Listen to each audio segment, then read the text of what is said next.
Today we are covering next unit, electrochemistry. Electrochemistry, in this concentrating on interconversion of electrical energy and chemical energy. Means nothing but how we can use electrical energy for doing chemical changes, or how chemical changes can produce electrical energy. It is a branch of chemistry which deals with interconversion of electrical energy and chemical energy. Now, the next concept it is about conductor. Conductor, basically they are of two types. First one, it is the metallic conductor, म्हणजे metals. Conduction, it is taking place through metals. यहाँ से जो electricity का conduction होता है वो metal के help की वजह से होता है. Free electrons are responsible for conduction of electricity. इस दौरान मेटल के अंदर जो फ्री इलेक्ट्रॉन्स है वो रिस्पॉन्सिबल रहते हैं इलेक्ट्रिसिटी कंडक्शन के लिए. Conduction of electrons from negative end of conductor to positive end of conductor. देखिए यहाँ पे क्या हो रहा है, जो इलेक्ट्रॉन्स का कंडक्शन हो रहा है negative end of conductor to positive end of conductor तक ये हो रहा है. Metals do not decomposes after passing electricity. यानी जब हम इलेक्ट्रिसिटी पास कर रहे हैं, पास होने के बाद मेटल डिस्ट्रॉय नहीं होगा, डिकम्पोज नहीं होगा, संपून जाणार नाही, ऍज इट इज राहील. इलेक्ट्रिसिटी कितीही पास झाली तरी मेटल हा ऍज इट इज राहील. No chemical reactions are taking place in the metallic conductor. Metallic conductor के अंदर केमिकल रिएक्शंस कौन से भी नहीं होने वाले हैं, सिर्फ वहां पे इलेक्ट्रिसिटी का कंडक्शन हो रहा है. No transfer of matter. Suppose हम इलेक्ट्रिसिटी लेके आ रहे हैं थर्मल पावर स्टेशन जो कि बीड डिस्ट्रिक्ट में परली में है, परली से औरंगाबाद तक लेके आ रहे हैं, तो उस दौरान कौन सा भी मैटर, सपोज एक 10 किलोग्राम एल्यूमिनियम परली से औरंगाबाद तक नहीं आ रहा है. इसका मतलब यह है कि वहां पे ट्रांसफर ऑफ मैटर नहीं हो रहा है. And in this case temperature is directly proportional to resistance. Temperature अगर बढ़ गया तो रेजिस्टेंस भी बढ़ जाएगा, टेम्परेचर कम हो गया तो रेजिस्टेंस कम हो जाएगा. इस हिसाब से टेम्परेचर और रेजिस्टेंस का यहाँ पे मेटालिक कंडक्टर में मीनिंग है. अब इनके अगर एग्जांपल हम देख सकते हैं तो सभी मेटल्स ये मेटालिक कंडक्टर बोल के काम कर सकते हैं, यानी वो मेटालिक कंडक्टर है. सिमिलरली ग्रेफाइट भी एक ऐसा सब्सटेंस है जो इलेक्ट्रिसिटी कंडक्शन कर सकता है. इन इलेक्ट्रोलिटिक कंडक्टर यानी क्या है वो पहले हम देखेंगे. कंडक्शन थ्रू फ्यूज स्टेट और इन सोल्यूशन. देखिए जो इलेक्ट्रिसिटी कंडक्ट करता है सॉल्यूशन के अंदर या फ्री फ्यूज स्टेट यानी मोल्टन स्टेट के अंदर इलेक्ट्रिसिटी जो कंडक्ट कर रहा है उसे हम इलेक्ट्रोलिटिक कंडक्टर कह रहे हैं. In this case ions are responsible for conduction of electricity. इस दौरान सॉल्यूशन के अंदर मोल्टन स्टेट के अंदर जो आयंस है वो रिस्पॉन्सिबल है इलेक्ट्रिसिटी कंडक्शन के लिए. Conduction of electricity due to movement of ions towards oppositely charged rod plates or foils. देखिए यहाँ पे कंडक्शन जो हो रहा है इलेक्ट्रिसिटी का, it is due to movement of ions. जो भी आयंस इस दौरान जनरेट हो रहे हैं, डेवलप हो रहे हैं या एग्जिस्टेंस में है, उनकी मूवमेंट की वजह से वहां पे इलेक्ट्रिसिटी का कंडक्शन हो रहा है, या उन वो जो अपोजिटली चार्ज इलेक्ट्रोड रॉड की तरफ, प्लेट की तरफ, फॉइल की तरफ मूव हो रहे हैं और मूव होके डिपॉजिट हो रहे हैं, उस वजह से वहां पे इलेक्ट्रिसिटी का डेवलपमेंट हो रहा है. substance decomposes after passing electricity. यहाँ पे जो सब्सटेंस है वो पूरा डिस्ट्रॉय हो जाएगा इलेक्ट्रिसिटी पास करने के बाद। इलेक्ट्रिसिटी अगर पास हो गई उस सॉल्यूशन से तो वो सब्सटेंस पूरा का पूरा डिस्ट्रॉय हो जाएगा। Chemical reactions are taking place during this process and transfer of matter it is also taking place। यानी जो आयंस है वो मूवमेंट हो रहे हैं, यानी मैटर ट्रांसफर हो रहा है एक जगह से दूसरी जगह पे। और यहाँ पे temperature is inversely proportional to resistance, यानी जो टेम्परेचर अगर बढ़ा दिए तो रेजिस्टेंस कम हो गया, टेम्परेचर अगर कम कर दिए तो रेजिस्टेंस बढ़ रहा है। इस प्रकार से रेजिस्टेंस और टेम्परेचर का यहाँ पे रिलेशन है। तो एक एक करके हम पॉइंट्स कवर करते हुए जाएंगे। Arrhenius theory of ionization, or it is also known as Arrhenius theory of electrolytic dissociation। पहला पॉइंट उसके अंदर, when electrovalent compound dissolved in water, it gives two types of ions, positively charged atoms called as cations and negatively charged atoms called as anions। जेव्हा आपण एखादा इलेक्ट्रोव्हॅलेंट compound पाण्यात dissolve करतो, उदाहरणार्थ मीठ पाण्यात डिझॉल्व्ह केल्यावर Na+ आणि Cl- असे दोन आयन्स आपल्याला वेगवेगळे मिळाले। त्याच्यामध्ये सोडियम आयन हा पॉझिटिव्हली चार्ज आहे आणि क्लोराइड आयन हा निगेटिव्हली चार्ज आहे। Cations are generally obtained from metallic atoms like lithium, potassium, calcium, sodium, magnesium, aluminum, zinc, etc. Generally cations हे मेटल्स पासून मिळणारे, while the anions they are generally obtained from non metals और group of non metals. anions जे आपल्याला मिळत आहेत ते non metals किंवा ग्रुप ऑफ नॉन मेटल्स पासून मिळत आहेत। ह्याच्यामध्ये क्लोरीन, ब्रोमीन, आयोडीन, सल्फर हे तर नॉन मेटल्स आहेतच, परंतु NO3 SO4 च्या ऐवजी SO4- असा आयन तिथं अपेक्षित होता, चुकून सिंगल मायनस देण्यात आलेले। तर SO4- NO3- OH- हे काय आहेत, ग्रुप ऑफ नॉन मेटल्स आहेत। आणि नॉन मेटल जसे की क्लोरीन, ब्रोमीन, आयोडीन, सल्फर असे त्यांचे अनायन्स हे नॉन मेटल्स म्हणून इथं आहेत। तर sulphate ions, nitrate ions, hydroxyl ions, chloride ions, bromide ions, iodide ions, these are the anions present in the anions are obtained from the non-metals or group of non-metals। In solution, number of cations they are always equal to number of anions, hence whole solution it is electrically neutral। बघा solution मध्ये जेवढे cations आहेत तेवढेच anions आहेत, म्हणजेच whole solution it is electrically neutral. Suppose आपण NaCl solution घेतलं, NaCl सोल्युशनचे 100 मॉलिक्युल्स आपण घेतले आणि ते पाण्यात डिझॉल्व्ह केले, तर जो NaCl घेतला त्याला आपण सोल्यूट म्हणलं।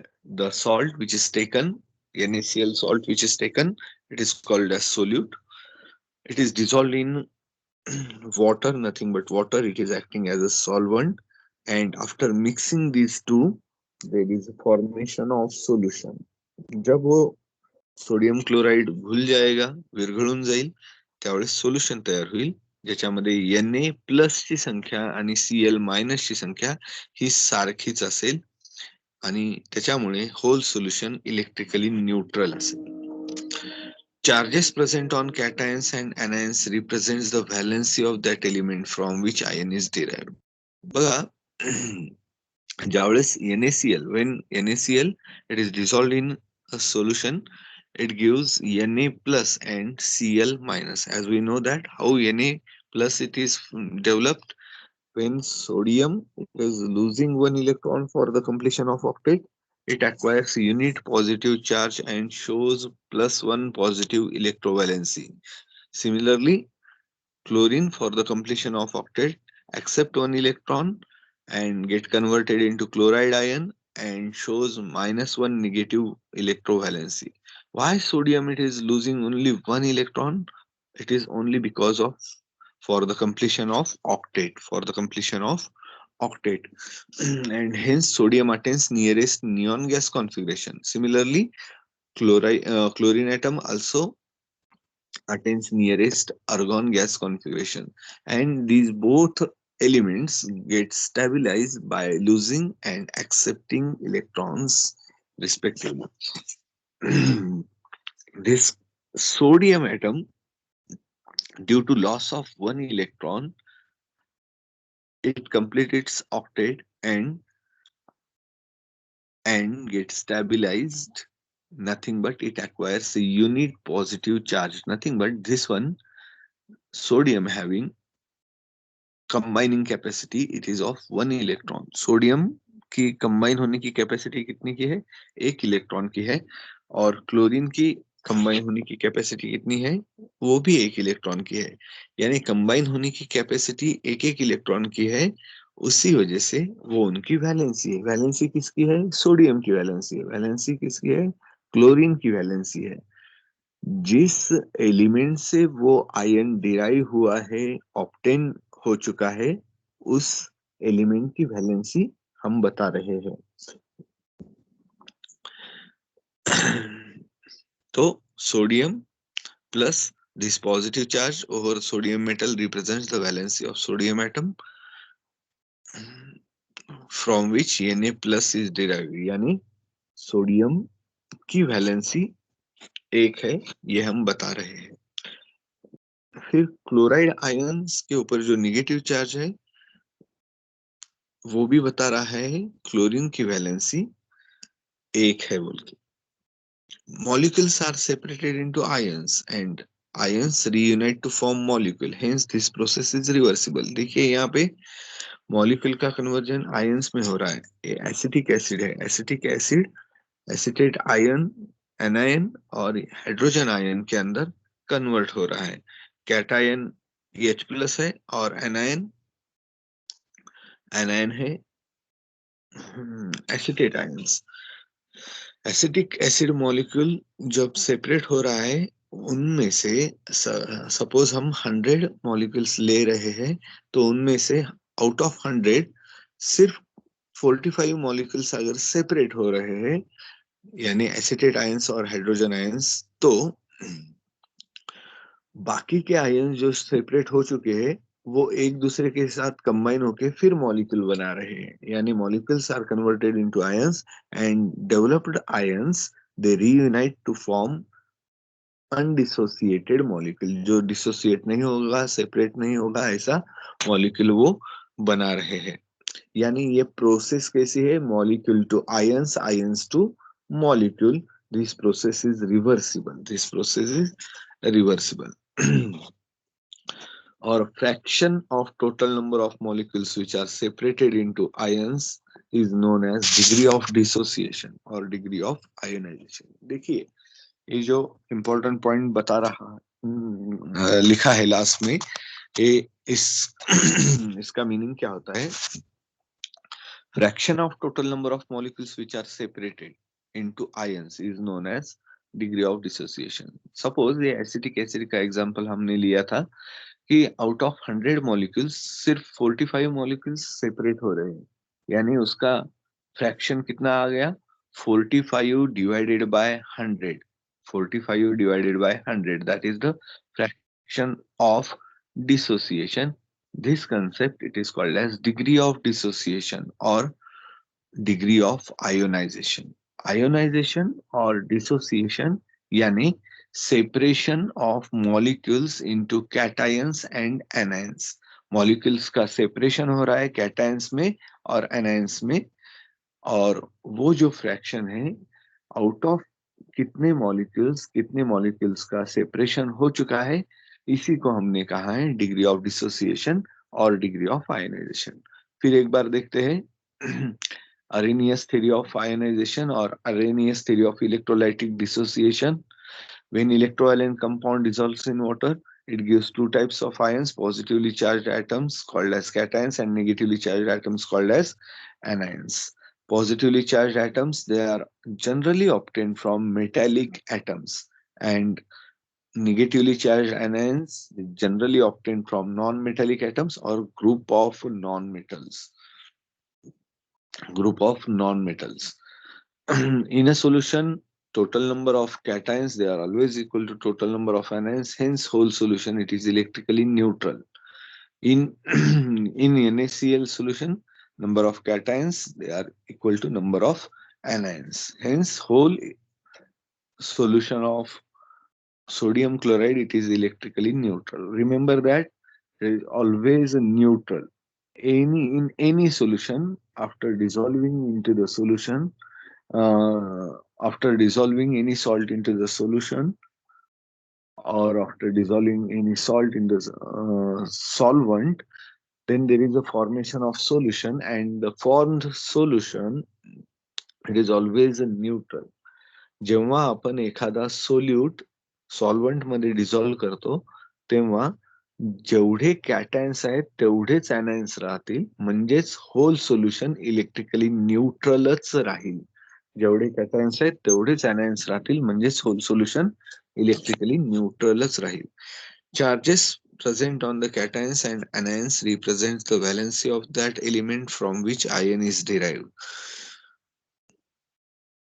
यानी जो भी चार्जेस उसके ऊपर दिख रहे हैं वो एलिमेंट्स की वैलेंसी बता रहे हैं. जो चार्जेस रिप्रेजेंट कर रहे हैं हम, वो एलिमेंट की वैलेंसी बता रहे हैं.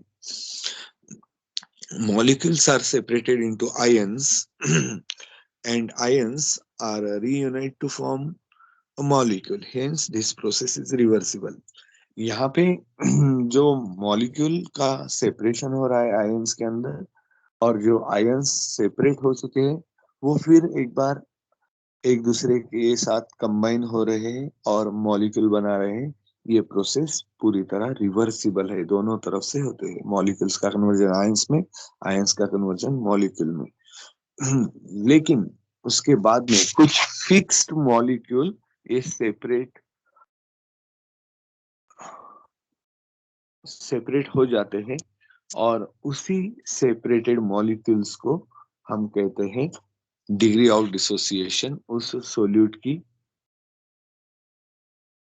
यानी fraction of total number of molecules which are separated into ions is known as degree of dissociation. कितने molecules लिए थे? 100 molecules लिए थे. उनमें से कितने dissociate हुए? Suppose 45 हो चुके. तो डिग्री ऑफ डिसोसिएशन और डिग्री ऑफ आयनाइजेशन, यानी सेपरेशन कैसा फ्रैक्शन के अंदर कैसे हम लिख सकेंगे? 45 divided by 100, that is the fraction of total number of molecules which are dissociated. This factor of dissociation, it is called as degree of dissociation. Factor of ionization or factor of separation, it is called as degree of dissociation, degree of ionization. उसके बाद में कुछ definitions हम discuss करेंगे.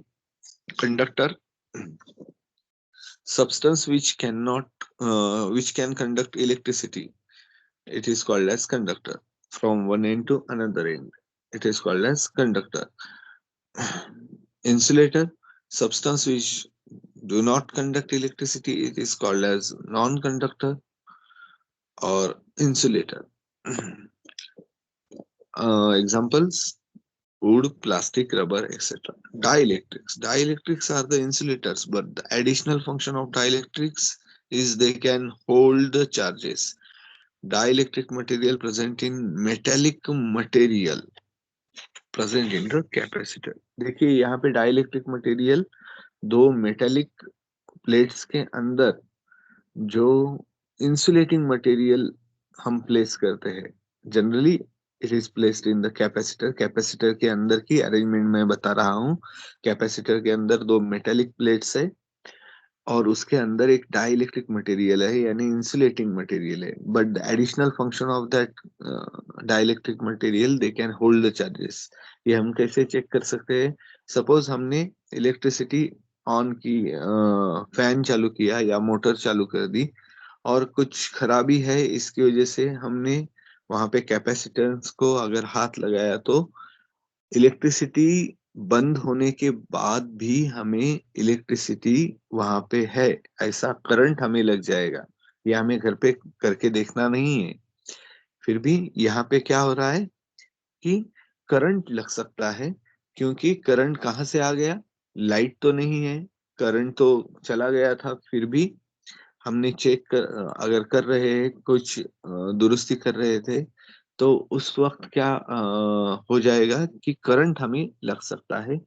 वो current कहाँ से आ गया?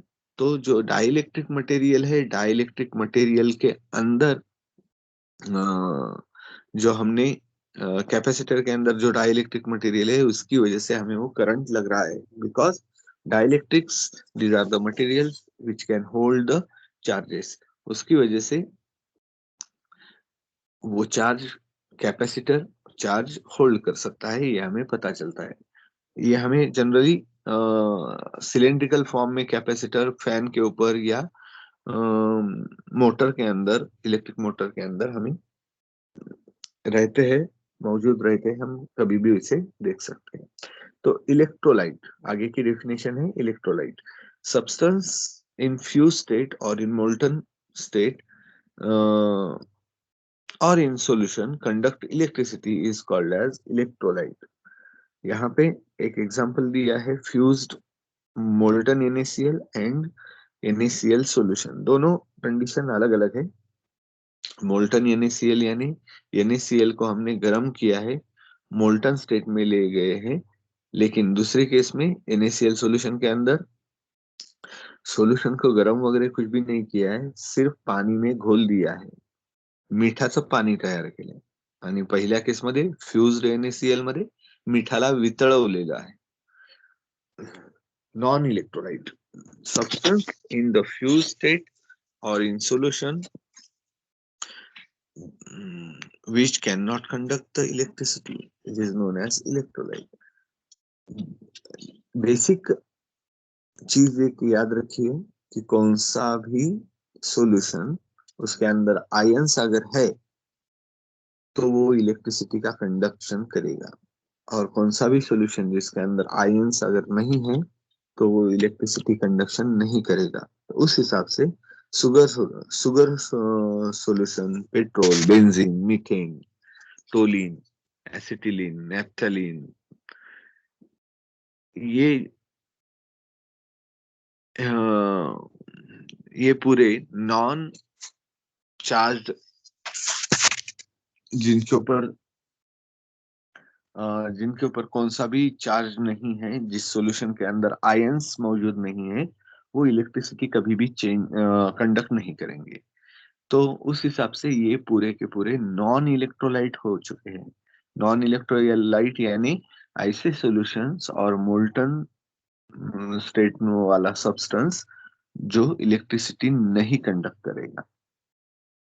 ठीक है, तो जो इलेक्ट्रिसिटी कंडक्ट नहीं कर सकता है उसे हम नॉन इलेक्ट्रोलाइट कह रहे हैं, जो इलेक्ट्रिसिटी कंडक्ट कर रहा है उसे इलेक्ट्रोलाइट कह रहे हैं। इलेक्ट्रोलिटिक कंडक्टर में उसे इलेक्ट्रोलाइट कहेंगे, और मेटालिक कंडक्टर में उसे कंडक्टर कहेंगे। ठीक है, अब कंसेप्ट क्लियरिटी के लिए मैंने कुछ एग्जांपल्स यहाँ पे प्लेस किए हैं। क्या एग्जांपल्स है देखेंगे?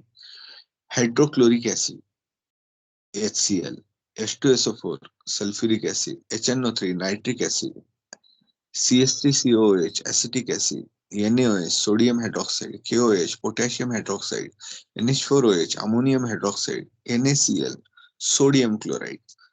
देखिए, इन हर एक का सेपरेशन मैंने यहाँ पे लिखा है। HCl it gives H plus and Cl minus, H2SO4 it gives 2H plus and SO4 minus minus, HNO3 it gives H plus and NO3 minus, acetic acid gives H plus and acetate ions, NaOH gives Na plus and OH minus ions, KOH gives K plus and OH minus ions. Ammonium hydroxide gives ammonium ions and hydroxyl ions, and NaCl gives sodium ions and chloride ions. देखिए, ये जो यहाँ पे right hand side में मैंने कुछ figures दिए हैं, ये जो फिगर्स हैं ये आपको कहीं पर भी नहीं मिलेंगे। ये सिर्फ कंसेप्ट क्लियरिटी के लिए है। ये सिर्फ ये बता रहे हैं कि डिग्री ऑफ डिसोसिएशन उनका क्या है, डिग्री ऑफ डिसोसिएशन क्या है। यहाँ पे हम देख सकते हैं हाइड्रोक्लोरिक एसिड जब वो सेपरेट हो रहा है तो out of 100 molecule, if approximately 90 molecules, if they are converted into ions, molecules are converted into ions, nothing but maximum molecules are separated. Hence HCl as a solute, it is a strong electrolyte. Why it is strong electrolyte? Because its degree of dissociation, nothing but degree of ionization, nothing but separation का rate उसका ज्यादा है। Out of 100 90 molecules are separated and hence it is having high degree of dissociation. इनका separate होने का rate बहुत ज्यादा है और ज्यादा से ज्यादा मॉलिक्यूल सेपरेट हो जाते हैं तो डिग्री ऑफ डिसोसिएशन उसका हाई है। उसी हिसाब से H2SO4, HNO3 इन दोनों का भी डिग्री ऑफ डिसोसिएशन हाई है, यानी H2SO4 और HNO3 ये स्ट्रॉन्ग इलेक्ट्रोलाइट है। ये स्ट्रॉन्ग इलेक्ट्रोलाइट क्यों है? क्योंकि उनका डिग्री ऑफ डिसोसिएशन ज्यादा है, बहुत ज्यादा तौर पर ये सेपरेट हो जाते हैं। जास्तीत जास्त कॅटायन्स आणि एनायन्स मध्ये ते कन्वर्ट होऊन जातात ते सोल्यूट, आणि अशा सोल्यूटला आपण स्ट्रॉंग इलेक्ट्रोलाइट म्हणतो, ज्यांचं डिग्री ऑफ डिसोसिएशन जास्त आहे, त्याच्यामुळे त्यांना आपण स्ट्रॉंग इलेक्ट्रोलाइट म्हणत आहे। Similarly acetic acid out of 100 molecules only 45 molecules are separated, म्हणजे फार कमी प्रमाणात आयोनायझेशन होत आहे। इथं कोणतीही बॉर्डर लाईन नाही, जिथं जास्तीत जास्त मॉलिक्युल सेपरेट होत आहेत ते स्ट्रॉंग इलेक्ट्रोलाइट, ज्यांचे कमी प्रमाणात मॉलिक्युल्स डिसोसिएट होत आहेत त्यांचं वीक इलेक्ट्रोलाइट म्हणून आपण संदर्भ घेत आहोत। ह्या फिगर्स, या व्हॅल्यूज, या टेंटेटिव्ह तुम्हाला कन्सेप्ट समजण्यासाठी मी घेतलेले आहेत, या कोणत्याही लिटरेचर व्हॅल्यूज नाहीयेत। तर जसा ऍसिटिक ऍसिड हा वीक आहे, तसाच अमोनियम हायड्रॉक्साइड सुद्धा, last but one, ammonium hydroxide सुद्धा हा वीक इलेक्ट्रोलाइट आहे। म्हणजे पाण्यात टाकल्यानंतर फार कमी प्रमाणात त्यांचे मॉलिक्युल्स हे सेपरेट होतात। बाकीचे मॉलिक्युल्स हे अनडिसोसिएटेड फॉर्म मध्ये सेपरेट न होता मॉलिक्युलच्या फॉर्म मध्ये ऍज इट इज सोल्युशन मध्ये राहतील, म्हणजेच त्यांचा आयन्स तयार करण्याचा रेट कमी आहे, आयन्स तयार जास्त होत नाहीत, त्यांचं डिग्री ऑफ डिसोसिएशन कमी आहे। अशा इलेक्ट्रोलाइट्सला आपण वीक इलेक्ट्रोलाइट्स म्हणलेलं आहे, ज्यांचं डिग्री ऑफ डिसोसिएशन कसं आहे, वीक आहे। अशा इलेक्ट्रोलाइट्सला आपण वीक इलेक्ट्रोलाइट म्हणलेलं आहे। आणि जर आपण बेसेस बघितले NaOH, KOH, तर हे NaOH आणि KOH हे स्ट्रॉंग इलेक्ट्रोलाइट आहेत, कारण त्यांचं डिग्री ऑफ डिसोसिएशन कॅटायन्स आणि एनायन्स, जास्तीत जास्त कॅटायन्स आणि एनायन्स ते तयार करतायत, म्हणून ते स्ट्रॉंग इलेक्ट्रोलाइट्स आहेत। सोडियम क्लोराइड हेही तसाच स्ट्रॉंग इलेक्ट्रोलाइट आहेत। म्हणजे घेतलेल्या एक्झाम्पल्स पैकी hydrochloric acid, sulphuric acid, nitric acid, sodium hydroxide, potassium hydroxide आणि सोडियम क्लोराइड हे स्ट्रॉंग इलेक्ट्रोलाइट आहेत, तर ऍसिटिक ऍसिड आणि अमोनियम हायड्रॉक्साइड हे वीक इलेक्ट्रोलाइट आहेत। फक्त वीक मध्ये ऍसिटिक ऍसिड आणि अमोनियम हायड्रॉक्साइड, आणि बाकीचे सगळे हे स्ट्रॉंग इलेक्ट्रोलाइट म्हणून आपण इथं बघत आहोत। परत एकदा सांगतो, या व्हॅल्यूज फक्त कन्सेप्ट क्लिअरिटीसाठी मी देत आहे, तिथं बाकी काहीही त्याचा, आणि तिथं बॉर्डर लाईन ऍज सच नाहीये की कशाला स्ट्रॉंग म्हणायचं, कशाला वीक म्हणायचं। जर जास्तीत जास्त मॉलिक्युल सेपरेट होत असतील तर ते स्ट्रॉंग इलेक्ट्रोलाइट आहेत, आणि फार कमी प्रमाणात होत असतील, म्हणजे 50% कमी जर होत असतील तर तो वीक इलेक्ट्रोलाइट आहे, असं आपल्याला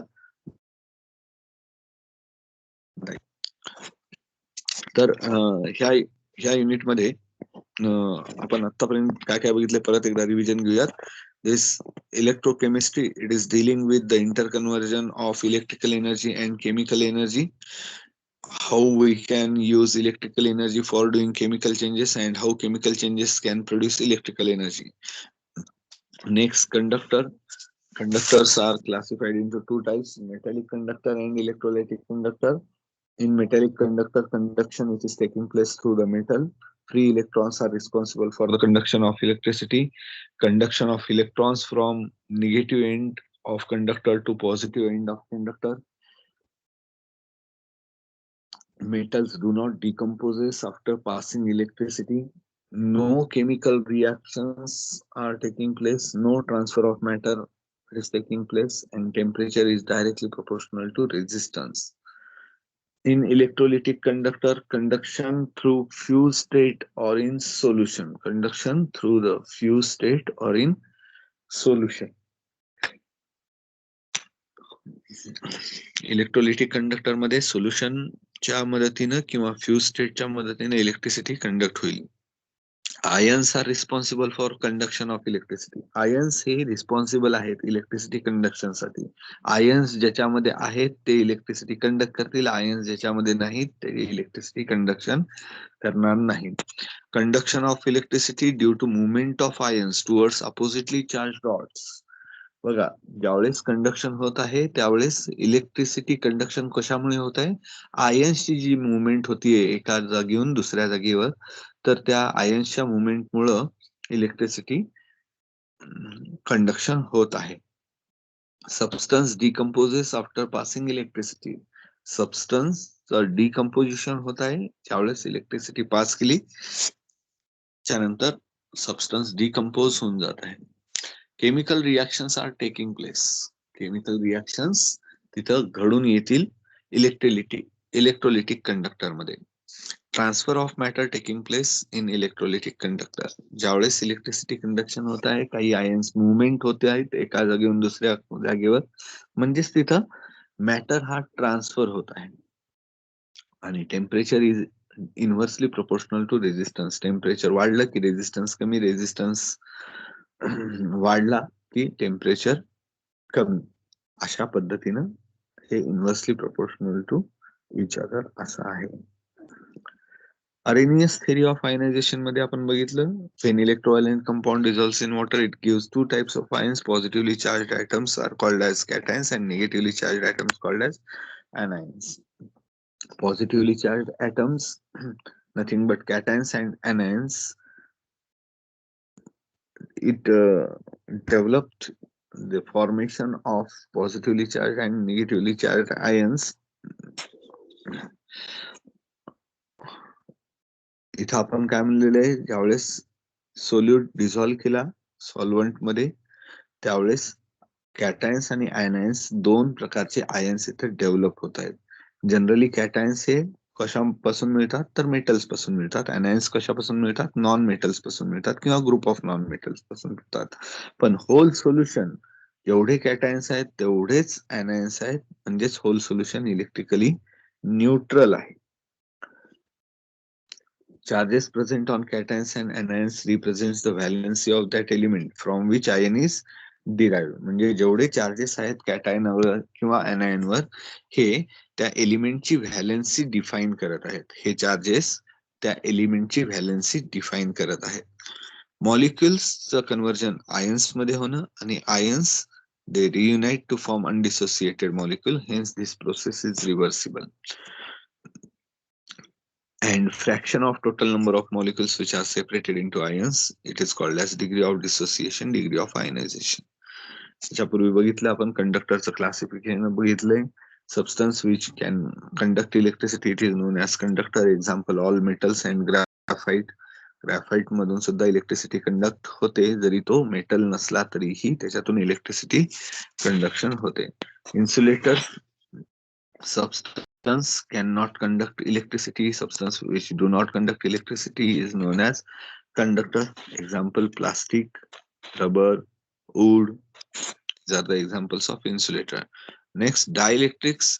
These are the insulators but additional function of dielectrics, they can hold the charges. Dielectric material J capacitor मध्ये असतं, दोन मेटॅलिक प्लेटच्या मध्ये डायइलेक्ट्रिक मटेरियल आहे जे की इन्सुलेटर आहे, पण त्याचं ऍडिशनल फंक्शन काय आहे?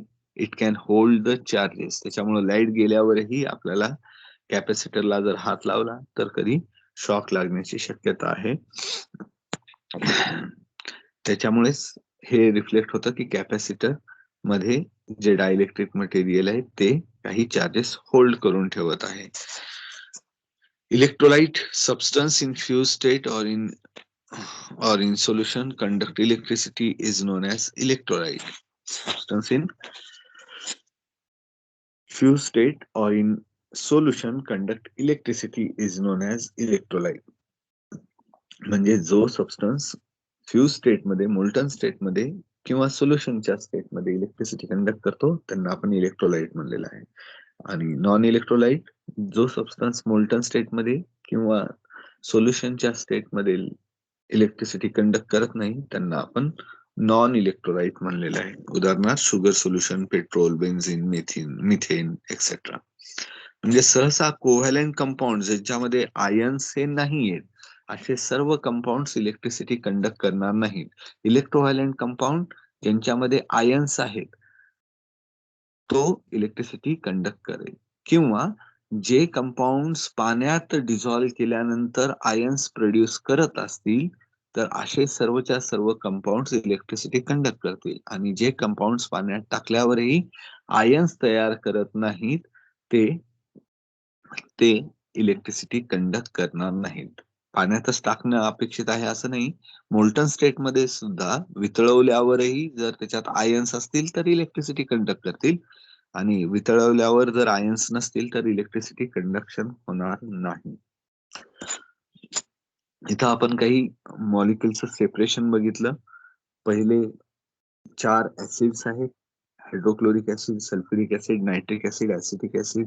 नंतर 3 बेसेस आहेत, sodium hydroxide, potassium hydroxide, ammonium hydroxide आणि शेवटचा सॉल्ट आहे. हे सगळे कॅटायन्स आणि ऍनायन्स मध्ये सेपरेट होत आहेत. पण काही मॉलिक्युल्स ज्यावेळेस पाण्यात टाकलं त्यावेळेस जास्तीत जास्त प्रमाणात सेपरेट होतात, विलग होतात, आयन्स तयार करतात, म्हणजेच आयनायझेशन होतं, सेपरेट होतात म्हणजेच डिसोसिएशन होतं. हे जर जास्त प्रमाणात डिसोसिएट आयोनाइज होत असतील तर त्यांचं डिग्री ऑफ डिसोसिएशन हाय आहे. जर हे कमी प्रमाणात सेपरेट होत असतील तर त्यांचं डिग्री ऑफ डिसोसिएशन लो आहे. ज्यांचं डिग्री ऑफ डिसोसिएशन लो आहे ते वीक इलेक्ट्रोलाइट आहेत. ज्यांचं डिग्री ऑफ डिसोसिएशन हाय आहे ते स्ट्रॉंग इलेक्ट्रोलाइट आहेत किंवा स्ट्रॉंग सोल्यूट आहेत. ज्यांचं डिग्री ऑफ डिसोसिएशन स्ट्रॉंग ते स्ट्रॉंग इलेक्ट्रोलाइट, स्ट्रॉंग सोल्यूट. ज्यांचं डिग्री ऑफ डिसोसिएशन लो आहे, कमी प्रमाणात सेपरेट होतात, ते वीक इलेक्ट्रोलाइट, वीक सोल्यूट असं आपण त्यांना म्हणू शकतो. ठीक आहे, आजच्यासाठी आपण इथंच थांबूयात. नेक्स्ट लेक्चर मध्ये पुढचा पार्ट कव्हर करूया.